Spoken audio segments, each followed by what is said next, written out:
Peace be with you and with your spirit. Welcome to another episode of St. Anthony's Tongue. I am your host, W. So one of my favorite things about the Catholic faith is that we say we have a saint for everything. But as we approach Halloween, I want to ask, what about a saint for Freddy Krueger, or Jason, or even Pinhead here? If we were approached by these notorious horror villains, which saint would we call upon? And that is what I want to talk about in this episode. Here I have 25 scraps of paper, each of which containing the name of a horror villain. And today we are going to put ourselves in these horror films and ask, which saint would we call upon? Let's begin. So we've been having a lot of fun here the last few weeks on St. Anthony's Tongue. We recently did our episode on A Catholic's Guide to Ghosts, and another episode on A Catholic's Guide to Werewolves. And my point in these episodes were to take a little break from theology. Most of my content here on St. Anthony's Tongue is about Catholic mystical theology, the spiritual life, the prayer life, and so on.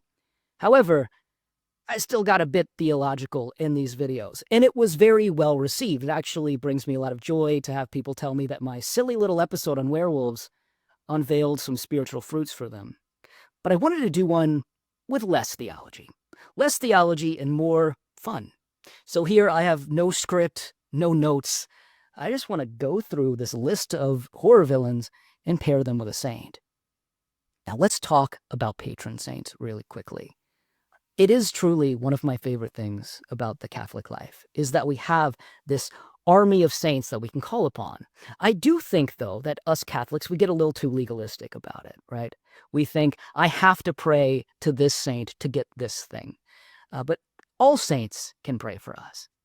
And also, a lot of patronages are actually unofficial, and they actually even vary from region to region around the world. But one of my favorite things to do isn't to look at the official patronage or the unofficial patronage. It's to read the life of a saint and see how they speak to me. That is how I began my relationship with the saints. One of the first novenas I did was to St. Benedict, and I've talked about this before because I had a very powerful, you could say, mystical experience that changed my life. But I called upon Benedict not for his patronage.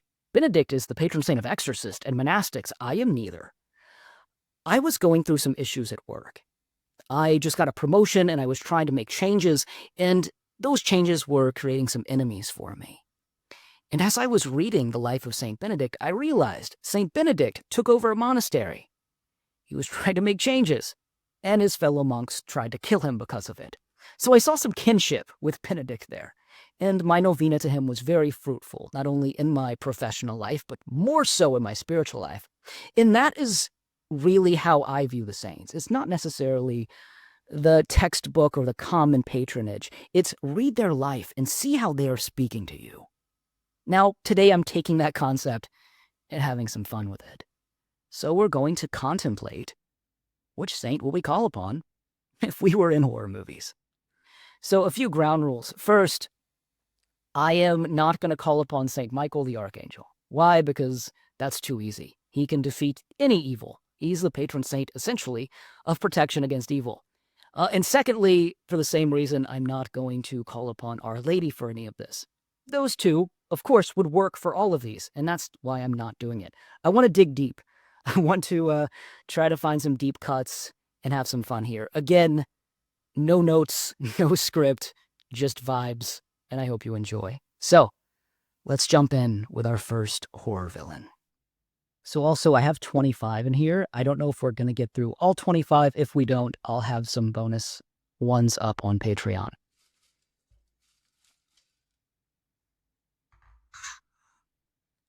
The first horror villain that we have to defeat is a good one. It's Leatherface from Texas Chainsaw Massacre. So, if we are in, I'm forgetting where in Texas it takes place. If we are in the heart of Texas, and we are faced with the Leatherface family, I'm forgetting their names, how would we defeat Leatherface? Who would we call upon? So, Leatherface is a cannibal, right? He's a cannibal. He eats people, he kills them with a chainsaw, and then feeds them to his family. So, since he is a cannibal, I'm going to call upon St. Tarsius. This is a deep cut. We're starting with a deep cut. I don't know if that's wise of me. Or pronounced Tarsius, depending. This is a early Christian martyr, and he was killed when he was bringing the Eucharist to imprisoned Christians.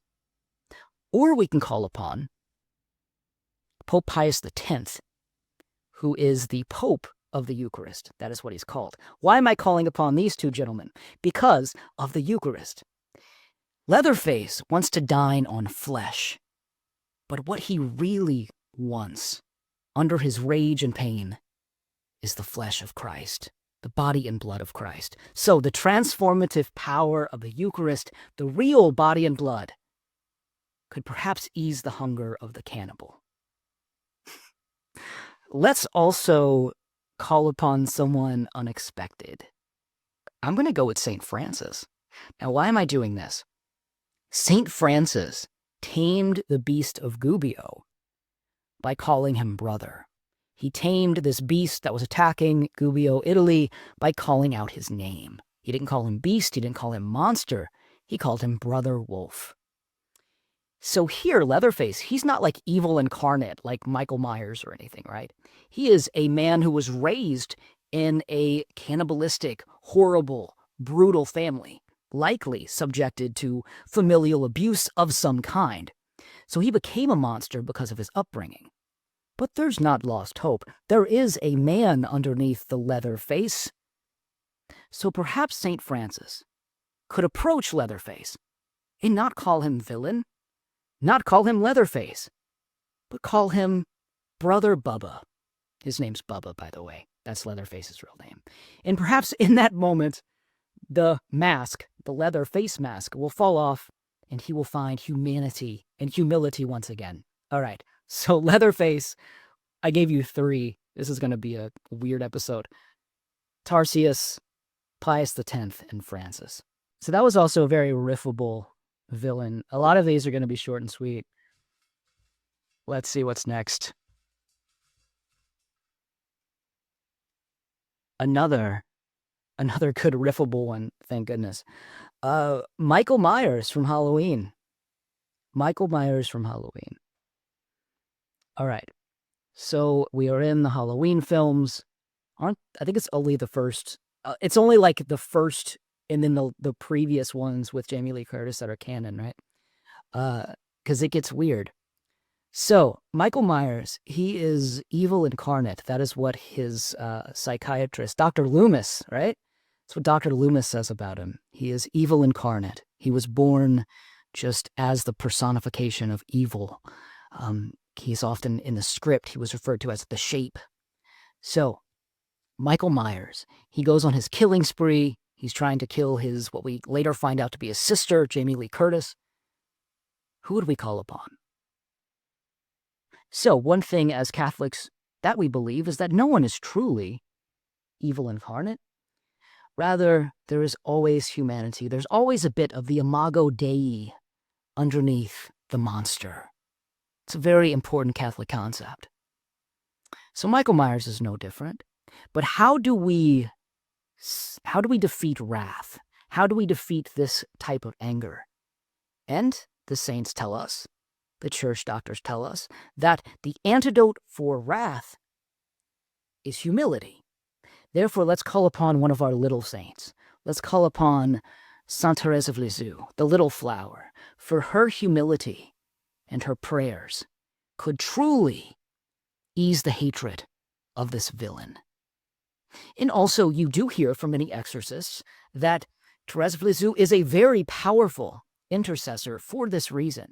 Because if someone is struggling with demonic affliction and that demonic affliction is making them wrathful and angry, then it is the littleness and the simplicity and the smallness of Thérèse that can reverse that. So, there you have it. Michael Myers, Thérèse of Lisieux. I'll give you one more. So this is a familial conflict, right? You have a brother trying to kill the sister. Michael Myers trying to kill Jamie Lee Curtis's character. And therefore, let's call upon the patron saint of family issues, Saint Rita of Cascia. Saint Rita is the patron saint of marriage issues or any family issues because she was married to an abusive criminal, and then when he passed, he was murdered, and then his two sons, went to avenge the murder of their father. Treated Rita terribly, treated everyone terribly, very toxic family. And because of this, Rita is one of the patrons we call upon for family issues. So, since this is a family conflict, we can call upon Rita, the Holy Family as well, but that's kind of obvious, and I'm trying not to use Our Lady. So, the Little Flower and Saint Rita for Michael Myers. All right, next up. I feel like I'm getting all my good ones out the way, so hopefully this is a silly... Okay, all right. This one's The Mummy. Okay. The Mummy, we have, of course, the Brendan Fraser movie, and we also have the Universal classic Mummy, which tie together. I'm going to keep this. This is one that's not very riffable. The Mummy, I'm going to be very, very simple with this one. Since the Mummy lives in the desert, I'm going to call upon the Desert Fathers. Specifically, let's call upon Saint Anthony of the Desert. He's familiar with tombs. He's familiar with decay. He's familiar with spooky caves in which the mummy might live. We also have a curse here that's at play, and I believe in the Brendan Fraser movie, there was a plague, there were flies, things like that, and Saint Anthony of the Desert actually did pray against demons that came forth as flies and as other types of curses. So let's say Saint Anthony of the Desert for the Mummy, or any church father. All right, continuing.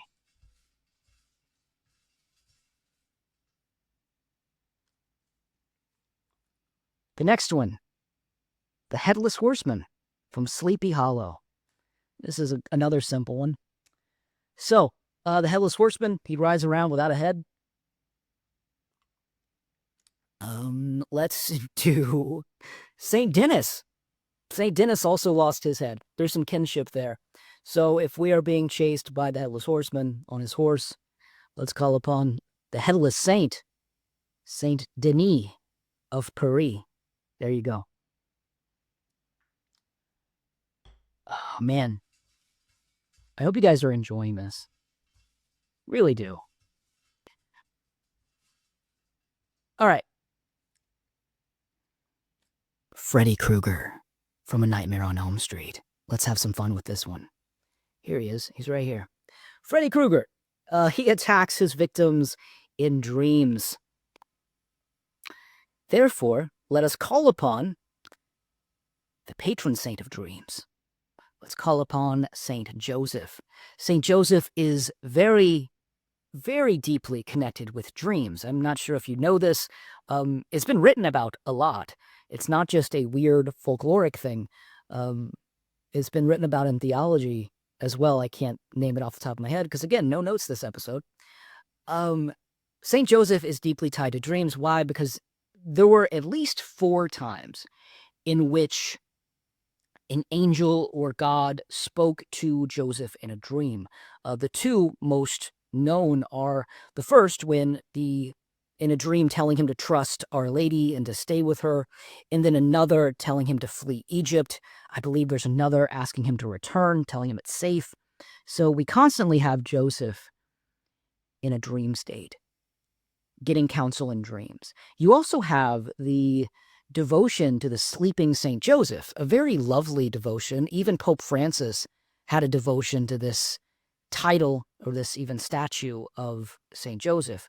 Here, Saint Joseph is pictured sleeping, and there's a very beautiful prayer that goes with the statue, and there's variations, but in that prayer, usually you're asking Joseph, while he's dreaming of our Lord, and while he's talking to our Lord in his dreams, offer up our petitions as well. And sometimes I've also seen versions of that prayer asking Joseph to tell your guardian angel to even appear to you in your dream. I'm not sure how official those versions are. So, a lot of dreams. So I think he could just take a nap and completely combat Freddy Krueger. Let's also talk about another. Let's talk about Hildegard of Bingen. Hildegard of Bingen is known for her visions, and I'll be writing about this in my upcoming book, A Catechism of the Strange, out in September 2026. And Hildegard discusses her visions, and it's said that she has her visions when she's not awake, but not asleep. It's an in-between state, and she describes it as dreamlike. And her visions, unlike Joseph, are terrifying. She talks about a beast with many heads and many eyes, breathing fire with spikes all over it, right? She has very, very vivid, surreal dreams. So I think she as well can go into that dreamlike state, call upon all of the angels and saints, and defeat this menace that is Freddy Krueger. I think that's good for Freddy. All right, moving on. So, if you have alternates, if you have other saints you're thinking of, feel free to leave those in the comments. And also, I will be trying to do something similar to this with additional villains on Patreon. Who is this? Ghostface from Scream. A very iconic mask, iconic killer. What I like about Scream is it's a reversal of a lot of the tropes from the 80s and 70s. Here you have the final girl of the 80s kind of killed in the beginning, right? Drew Barrymore in the first Scream. You think she's going to be the final girl, and it was kind of made for you to think that throughout the previews and so on. I'm a 90s kid. And they inverted that, and it was very interesting film. Scream mask. He has this freaky little mask on. I'm not prepared for these. I'm going to say Saint Veronica. That's a fun one, right? So Saint Veronica, of course, is this legendary saint in which she sees Christ stumbling, so she approaches him and places her veil upon the face of Christ. And then she removes it, and his face remains on the veil. That is where we get the name Icon from. Veronica, the Greek version, is icon. So she also has a face, but not the face of a ghost, the face of Christ. So I think wielding that relic could defeat this creepy little killer. I think that's it. Is there a patron saint of prank phone calls? I don't know. Let me know in the comments section. So that's Ghostface. I really am going through like all the big names very quickly.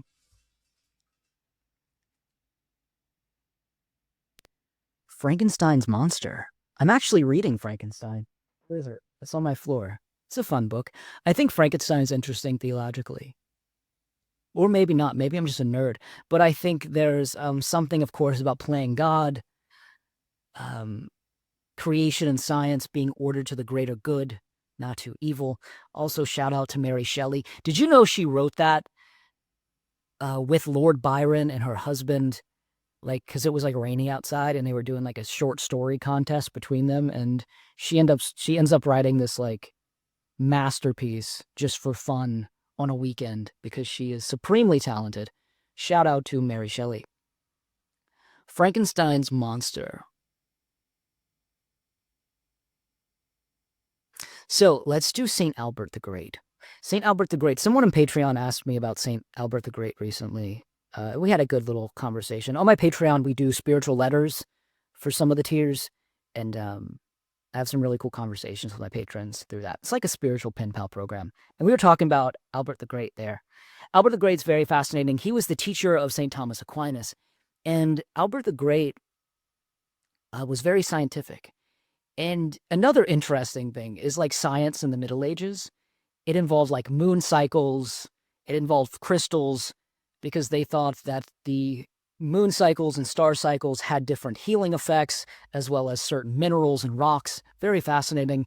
And I always say that today we would call that witchcraft, because what does witchcraft even mean? Is it just herbalism? Because here, he's not calling upon a pagan deity or a demon. He just thinks that rocks and the moon cycles can heal you. But one of Albert's notable ideas or something he always talked about when it came to alchemy, when it came to medicine, was that science needs to be geared towards God, geared towards the greater good. So here we have Frankenstein's monster, who was built because Dr. Frankenstein was trying to play God. So I think here we can call upon St. Albert the Great, a great doctor of the church, Albert Magnus, Albert the Magnificent, to tame the monster, because Albert is all about science, not trying to create God, but trying to point towards God. Also, I'm not trying not to be repetitive, but the St. Francis thing is the same here, right? St. Francis we had him call upon Leatherface to find the humanity in Leatherface. I think Frankenstein too. Frankenstein, is he a human? I don't know. But he does have humanity in him, and I believe he can be tamed. But I'm gonna go with Albert the Great for this one. All right, let's move on.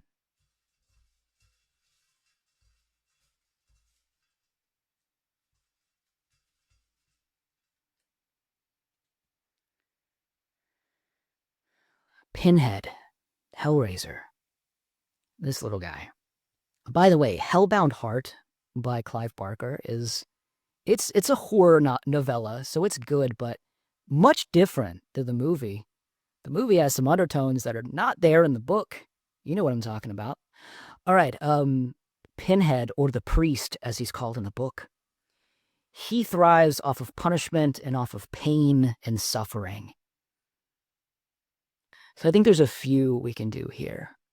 The first one that comes to mind, and again, I'm not trying not to be repetitive, but I know for sure I'm going to call upon this saying again. But if we were stuck in the Cenobite realm and we had to defeat these evil beings, so I guess if you're not familiar with Hellraiser, let's start there. Hellraiser is a movie in which I'm forgetting the name of the cube, a little puzzle is solved.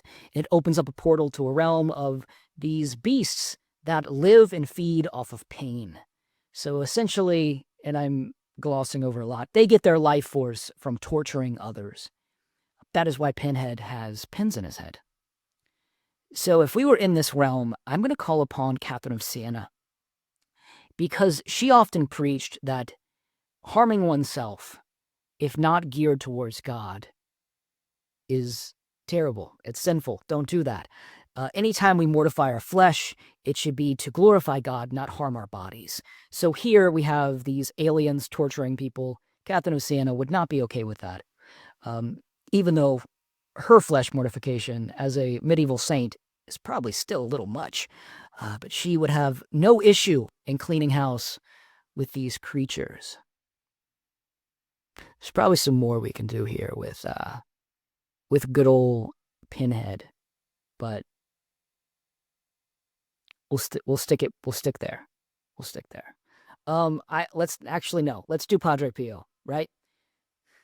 This is a reach. Pins in the head of Pinhead, nails through the palms of Pio in the stigmata. So we have pain and suffering for Christ. This is actually good. I'm doing something here.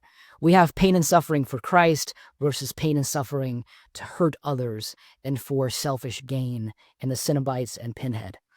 Because the stigmata, not many people know this, again, another thing I'm talking about in my upcoming book, the stigmata is not just something cool that happens to saints. Rather, it is redemptive suffering. As Catholics, we believe that we can offer up our pain and suffering to those away from God. And this mirrors Christ on the cross. When Christ was going through his passion, he used his pain as a prayer. And we believe we can do something similar to a lesser degree. This is why we fast on Sundays. It's not a dietary law. We're offering up our discomfort to those away from Christ. So the stigmatist, like Pio, he's offering up his pain and his suffering and his agony as a prayer, as something good, as opposed to the pinheads, the Cenobites, who are using pain for evil and selfish gain. I'm happy with that one. All right, let's keep it moving. So we're at like 10, 11, I think. And now I'm starting to wonder, are we really doing over 20 of these? And I think so. I hope you're having fun. If you are having fun, let me know in the comments, and also let me know What's your favorite scary movie? All right, let's continue.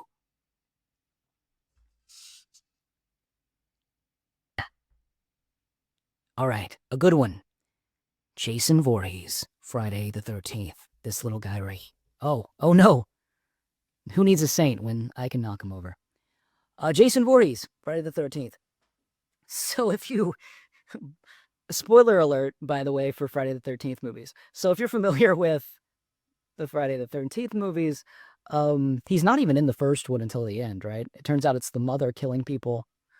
And then, I think 2 and 3, he's a human. And he's living in Camp Crystal Lake, and he's setting traps, like a bear trap, and nets and stuff, to kill the counselors. So he's running through the forest and killing people. That's when he's human, and then he is killed, and he's chained at the bottom of Camp Crystal Lake, and I think a lightning strike, for some reason, raises him from the dead. And then from part 4 to infinity, he's a half-dead human thing. So let's separate this into 2 parts. First, the human Jason that's in the forest, in the woods, killing people. I'm going to call upon the patron saint of outdoorsmen and hunters, St. Hubert. If you're unfamiliar with St. Hubert, have you ever seen a bottle of Jägermeister? That logo is the logo of St. Hubert. If you've never seen a bottle of Jaeger, good for you. I don't really drink, but my family owned a bar growing up, so I would always have, like, alcohol shirts as a kid, but I couldn't, like, wear them ever to, like, school, because that's not giving a good image. Anyway, so St. Hubert is a medieval saint. He was a hunter. He goes to try and kill a buck in the forest, but then on a legal hunting ground. He's not supposed to be hunting because it's a feast day. It's a holy day. And he's not supposed to be hunting, and I think it's not his property either. But he does it anyway. He goes out to kill, even though it's a feast day, he's not supposed to hunt. And he goes and sees this buck, and before he shoots him with an arrow, he sees that the buck has a cross over his head. And then Hubert falls to his knees in reconciliation, and then he converts to Catholicism, I believe becoming a bishop? Maybe. So there you have St. Hubert, the patron saint of outdoorsmen and hunters. Therefore, when Jason is running around in part 2, he has like a bag over his head. When he's running around in the forest, this is before the hockey mask, when he's running around the forest trapping the counselors, we're going to call upon the patron saint of the forest, St. Hubert. He'll knock him out. But then you have undead Jason at the bottom of the lake. I'm going to call upon 2 saints for this. First is St. Columba. St. Columba, and I did an episode on this years ago, he is one of the first historical recordings of the Loch Ness Monster. He was traveling to evangelize the pagans throughout Scotland. He was walking around Loch Ness, and that is when he sees the beast attacking the pagan men. He killed a pagan child, actually. Columba goes and blesses the child, essentially raising him from the dead, then learns about the beast, so he goes out to the loch, and he blesses the loch, and the beast flees. The Loch Ness Monster flees. So here we have him defeating evil in lakes. Why not bring him back to Camp Crystal Lake to do it again? Same story with St. Brendan the Navigator. He finds an island while he's traveling in his boat until that island starts to move a little bit, and then he sees that that island has some scales. The island was a giant sea snake, so then he blesses it, and he's saved. So these 2 gentlemen, these 2 saints, I believe both Irishmen, they could help with that squirrely underwater Jason that can swim really fast. I'm going to break my rule here, and I'm going to call upon Our Lady because it fits really well here. Jason is killing people because his mother was murdered. First, it was because his mother basically coaxed him to do it. Then eventually his mother gets killed. He keeps her decapitated head as a shrine. He has what you could say a mother wound. So who else to heal the mother wound in the heart of a villain? Like Our Lady. All right.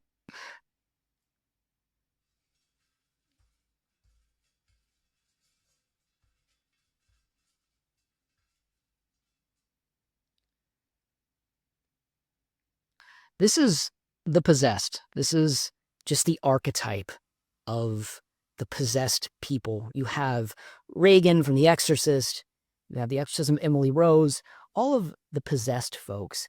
And I think, of course, we're not going to do St. Michael too easy. We're not going to do Our Lady too easy.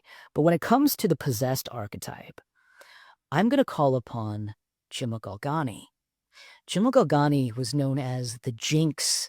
The devil himself called her the Jinx because every time she shows up in prayer, when they call upon her in exorcisms, the devil leaves because he foils the devil's plans. She foils the devil's plans. So she is called the Jinx by demons themselves. So when we have the possessed in media, which there is many, let's call upon Chimagolgani, very underrated as a spiritual protector in the face of darkness.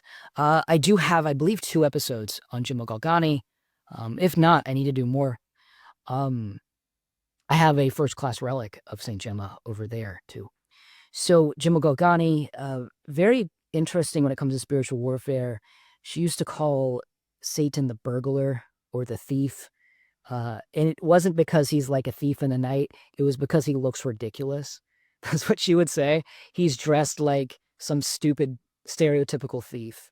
And she would laugh at him. One time, he was trying to mess with her, and he appeared as a black dog. And she got frightened.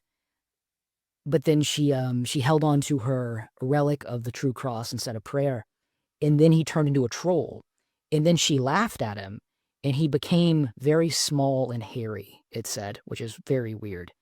And then he was like, I can't hurt you, but I can annoy you. And then he starts like singing songs trying to prevent her from sleeping. And then she calls upon her guardian angel and the little hairy demon is cast away. But she's really cool because she laughs at the demons a lot. There is some true spiritual warfare in the realm of Padre Pio battling him. For the most part, she says the devil is ridiculous and he flees. So the possessed archetypes, you have so many you could call upon. I'm also not calling upon Benedict, who is the patron saint of exorcist. St. Michael, too easy, but I think Chimagolgani is the way to go. All right, the next one, the Invisible Man. I'm not too familiar with the original movie. I know you have that iconic image of the Invisible Man wearing the bandages around his head and the hat and the glasses. I also know he's in Hotel Transylvania, voiced by David Spade. I know there was a remake recently, which was very creepy, and I think it had good reviews. But here, the Invisible Man, I know he's invisible, and he's abusing people and making them feel like they're crazy. So when I think of invisibility, I think of littleness. I think about the little saints. I think about Thérèse of Lisieux. I think about some of these people that were behind the scenes. So 2 come to mind, one being a very new saint, Saint Charles de Foucauld, who was a missionary, who was a hermit, very much behind the scenes. I believe he was murdered by people he was trying to preach to. And it wasn't until after his death that they found his writings, his poetry, and stories came about of his impact in that region. As you can tell, I haven't done too much research on him. I know he was a mystic, though, as well. So he was very behind the scenes. He was very invisible, but he had a big impact. Another one would be André Basset, the little doorkeeper saint. He was a friar. They did not allow him to become a priest, I don't think, because I think he didn't meet the educational requirements. So he was a brother. He was a monk, fairly recent. He's known for his work in Montreal in the St. Joseph's Oratory. He was a doorman, but also he felt called to pray over people, not the sacrament of healing, anointing the sick, but just praying over people, using the oil at the St. Joseph's altar in the shrine. And various miraculous healings started to arise. But overall, a very simple, humble saint, very similar to Blessed Solanus Casey, another simple, almost invisible saint, kept to themselves. So I would call upon any of these humble saints who stayed behind the scenes to defeat the Invisible Man. All right, let's keep it moving with the Xenomorph from Aliens, the Alien movies. I think there's a new franchise out. So the Alien, if you think about what happens in the movies, it's an inversion of motherhood. It's an inversion of the incarnation. These aliens, they're parasitic, and they essentially, in a way, if you want to call it that, impregnate people until the alien bursts out of the person. This is a reversal of the incarnation. It's a reversal of motherhood. Saint Macrina the Younger, who is the sister of Gregory of Nyssa, she's the one who taught Gregory the theology of the incarnation, about how there is beauty and divinity of sorts in the human body. For when Christ incarnated, in a way, he divinized the human form. So I think she would be great. And I think a newer version of this would be John Paul II's Theology of the Body, because here they are reminding you of the beauty of the human form, which is against what the xenomorphs want you to believe. Let's also call upon one of the cosmic saints. Let's talk about Maximus Confessor. If you want a Western version, you can call upon Bonaventure. Both of these spoke of the cosmic priesthood, or I was told lately that calling it the cosmic priesthood is the first time someone else has heard it called that. Usually it's called like the universal priesthood, priesthood of all believers, but I didn't make that up. I'm pretty sure I got it from Bonaventure. But this is essentially the belief that our goal in this world is to lift things up to God in thanksgiving. And in a way, in a small way, I'm not going to get into it here. No theology, right? When we lift things up to God in offering and praise and thanksgiving, we divinize that thing a little bit. So when we thank God for a blue sky, the clouds, the taste of lemonade, we are divinizing those things because we are offering it up to God. And it's believed, and this also comes from Ratzinger's Spirit of the Liturgy, at the end of time, because of our offerings, because of our divinization, all of creation, the entire cosmos will glorify God. So, if we're talking about the entire cosmos, we're also talking about aliens. Therefore, let's call upon these cosmic saints to defeat the aliens, to radiate love to them until they shine Christ back, even if you're a xenomorph, I guess.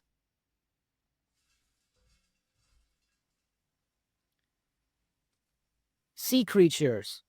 Ah, this is going to be a duplicate. So sea creatures, we're talking, we're talking the creature from the Black Lagoon, we're talking Jaws, we're talking... I don't think Jaws is a horror movie, though, right? It's not like... Yeah, anyway. We kind of already talked about this, because we talked about St. Brendan, we talked about Columba. I'm trying to think if I could think of another. Let's go with Peter, for he tried to walk on water. Oh, Peter's a fisherman, right? Bam, there we go. St. Peter, the fisherman, he knows how to deal with sea creatures, therefore he can battle the Jaws, the creatures of the Black Lagoon, and so on. That was close. That was close. You guys getting bored yet? Candyman, this is gonna be a good one. Candyman's one of my favorite horror movies from the 90s. If you're unfamiliar with the background of Candyman, he was a black man who was in the South, but he was from a wealthy family. So he is part of the elite. And he fell in love with a white woman. This is the antebellum South. Fell in love with a white woman, and there was outrage, and he was murdered because of it. Therefore, he haunts people in this rage that he feels because of his racial slaying, and you repeat his name, and he arises. I think there's some theology there in the repetition of the name. Here you're repeating the name, Candyman, Candyman, Candyman in the mirror. Then he comes, and of course, we invoke Christ, we invoke the saints. Parallels there. Saint Josephina Bakhita was a slave who was scarred by her owners. This is getting dark. Scarred, as if a horror episode isn't already dark. She was scarred and mutilated a bit by her owners. And instead of turning that into hatred and fueling her rage, she turned into mercy, eventually becoming a saint. Similar story is Saint Moses the Black, was a bandit, was outcast both for his race as well as the fact that he was a criminal. And instead of lashing out and continuing his hatred, he joined a monastery. So I think both of these figures can calm the wrathful heart of the Candyman. I'm losing my voice. Let's keep going. It's a trek. I should have cut this into numerous episodes. The Babadook. Oh, man. Spoiler alert for Babadook. He was essentially the personification of trauma from the child. Therefore, let us call upon the patron saint of trauma and mental issues, Saint Dymphna. I think that would be a good one. We can also call upon Rita again for family-based trauma. I'm going a little faster now. Ooh, The Ring. Samara from The Ring. This one's fun. Samara comes through the TV in The Ring. You also have a curse thing we could talk about, but we're not going to go there. Let's just focus on the fact she comes out of TVs. Did you know the patron saint of television is Saint Clare of Assisi? She was imprisoned for her faith. She could not watch, she could not attend the Mass. So in the Middle Ages, essentially, the angels broadcast the Mass on her cell wall. I think she was imprisoned. It might not have been prison. Maybe she was sick in her cell in the monastery. I'll have to, again, no notes. But anyway, she couldn't attend Mass, so the angels brought forth Mass by projecting it on the wall, and that is how she became the patron of television. Therefore, Samara tries to go through the TV screen to get us, but we can call upon the patroness of television, Saint Clare. Also another gentle little saint, which can ease wrath and hatred. Here we have a generation, I can call it a generational curse, I guess. You have a curse that is going on and on and on, from hatred, from darkness. The humility of a Saint Clare can stop that.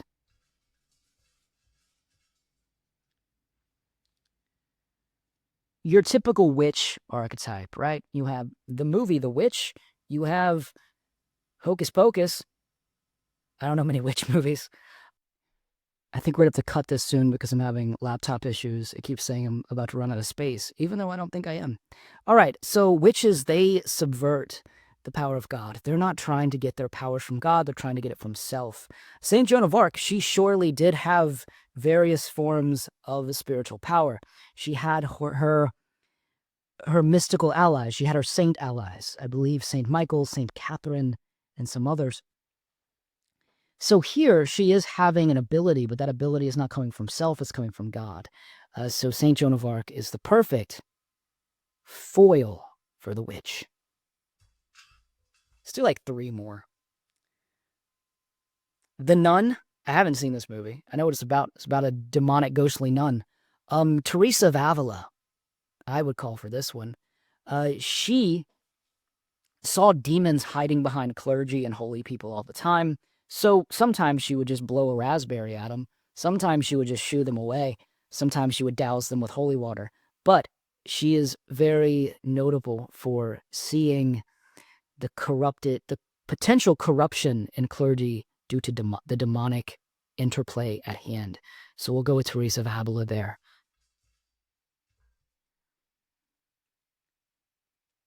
Slender Man. I don't want to end with Slender Man. We'll do 2 more. I'm not familiar with, I know there's movie and it's pop culture. Anyway, not really my generation. Slender Man is a beast that comes out from the shadows and the darkness.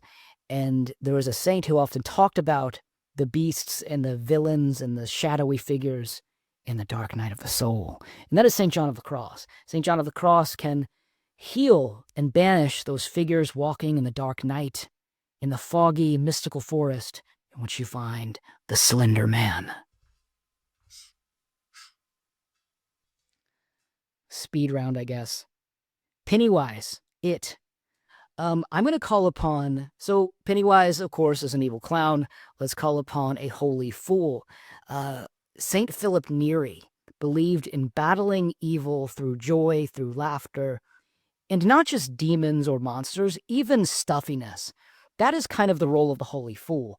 They kind of shock you out of your fake piety. He would have the whole monastery, the whole order, they would be up in arms because an important cardinal was coming to visit. So everybody was acting fake. So what he would do is he would shave half of his beard, or he would walk around with a water gun. I guess they had water guns then. Apparently, that's the story. And he would spray everybody with it. So he believed in using joy and fun to knock people out of their self-piety and even against the demonic. So here we have Pennywise the clown kind of using that same vibe, but for evil, where Neri used it for good.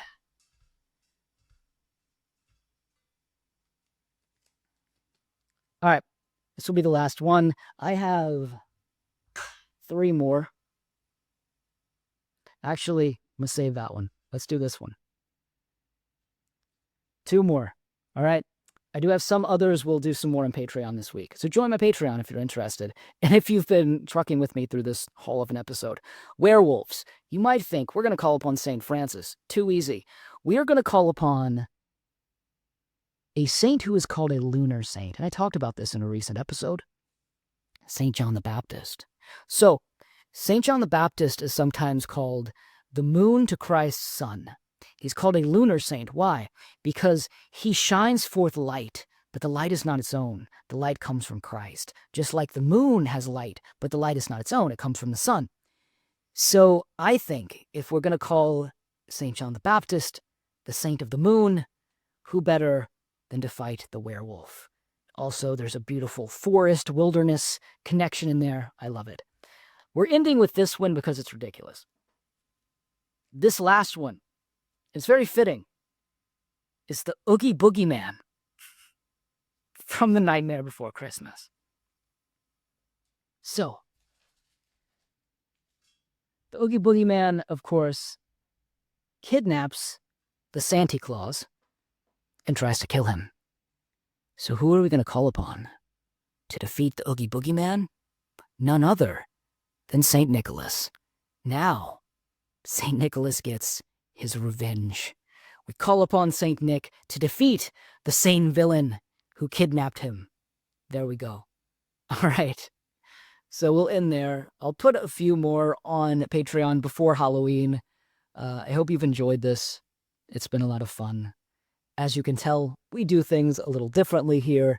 Usually, as I said, we're a little more mystical, a little more theological, but you gotta have some fun sometimes. So if you enjoy my work, please consider supporting me with a follow, or just recommend me to your friends. Here at St. Anthony's Tongue, I try to stay away from what everyone else is talking about. Your culture wars, your politics, how to be a good Catholic, how to have a good Catholic image. We talk about the interior life here. That is what we talk about. Not how to look like a good Catholic, but how to find Christ in your wounds, and how to pray like a good Catholic. How to know him, how to love him, and how to unite with him. Sometimes we talk about horror villains, though. So may God bless you and keep you and shine his face upon you. Thank you for your support. Let's end in a prayer. In nomine Patris et Filii Spiritui Sancti. Amen. God, we know that these figures in which we are discussing today are fictional. However, there is always bits of truth in them. For wrath truly does make monsters out of your people sometimes. Despair truly causes us to become dark. And when we gaze upon the demonic, we too become demonized. So while this episode was playful, may you remind us the antidote for darkness, which is light. The antidote for the demonic, which is the angelic. And that we are not called to become demonized, but deified. Remind us that the best way to reveal you to the world is through taking inspiration from your saints. And that the goal of our faith is not to understand everything perfectly. It's not to know everything perfectly and then get into your gaze, but remind us that the goal of the faith is to reveal Christ to the world. We ask this in the name of your Son, Jesus Christ. Amen. Thank you so much for tuning in. I hope you've enjoyed it. Until next time.